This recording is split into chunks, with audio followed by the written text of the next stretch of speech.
So today we're going to attempt to remove and replace the center console lids, both sides, on this G30 540i. And I have no idea what I'm doing, but we'll see how it goes. And there are no instructions that I've been able to find or videos on how to do this.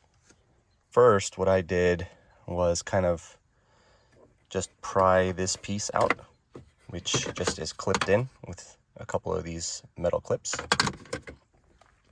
And it reveals one screw there, one there, little Torx bolts.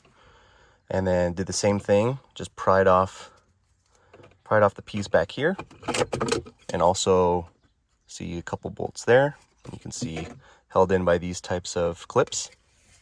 I'm gonna set those aside. So now just use some T20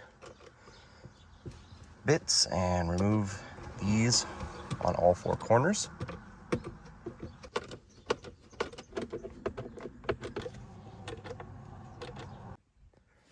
Now that you got the screws removed, and so the passenger side just kind of lifts right out of these seats, and then the driver's side actually is blocked right under here by this whole felt console part, which I guess I found out you can just kind of pry up on these two tabs here and just kind of pull up, and this whole thing just kind of pops right out.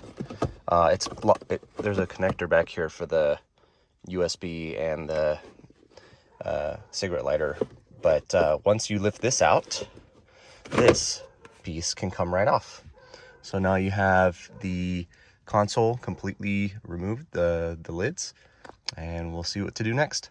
So next is prying this piece right here off, and this piece actually is extremely tight, and there are two tabs, one on this side up here, one on this side up here. They look like that, and on the bottom they kind of look like that. All right, so on this side where you have the coiled spring, I just pulled this piece out this way and lifted the spring over this ledge here, brought it over here, and then continued to pull, and it slides out, and then it hits this ledge here. So just lift it up a little bit again and just continue pulling out.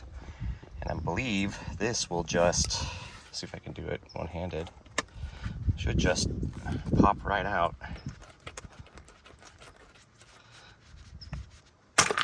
Whoop. Well, got this piece out, and that piece fell right there. But out it comes. This side, this is one of those dampers. So this actually has to be all the way down so that you see this little tab is flipped up this way. Then you're actually able to get under there with a pry tool, lift this up like I did here. I just went underneath this and just lifted it up, and it comes over the edge. There's a little lip right there. This piece comes over the edge, and then you just kind of push it out, and it just kind of slides out. But I didn't know that there was this little tab here that needed to be in this position. So this has to be down. Normally it's up like this. Push it down, you lift up and that way. And this piece comes out of this little sliding lock area. And then I guess just pull the rest out. Yep. And then you could just pull the pin out. It's out. Now this piece comes out. Now we're going to reverse and try and install on the new one, both this side and this side.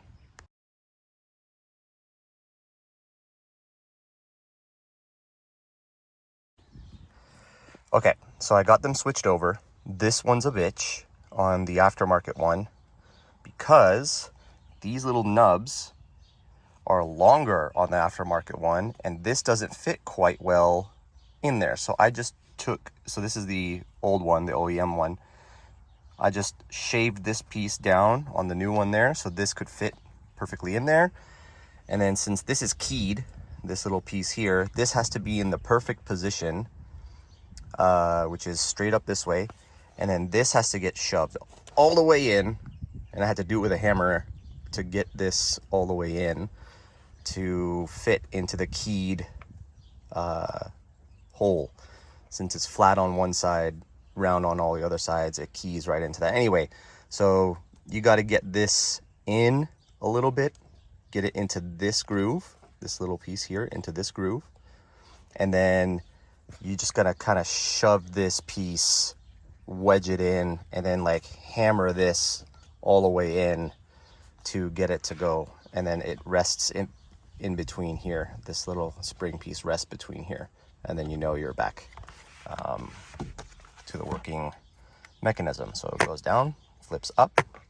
This one was a little bit easier, just to kind of push back in, make sure that this key is aligned with this hole. First you put the pin in, then you put this black, blue and white cap over on top of the pin, and this is just kind of the damper, right? So it makes it a smooth operation. Now it's time to do the same on this old piece. Take the cover off, take these two pins out, transfer all the hardware to the new aftermarket one. So I got the lids back into place here, just did the same for this side as I did for this side, and now just to put the screws back on all four sides here, back together. Everything looks good, and there you go.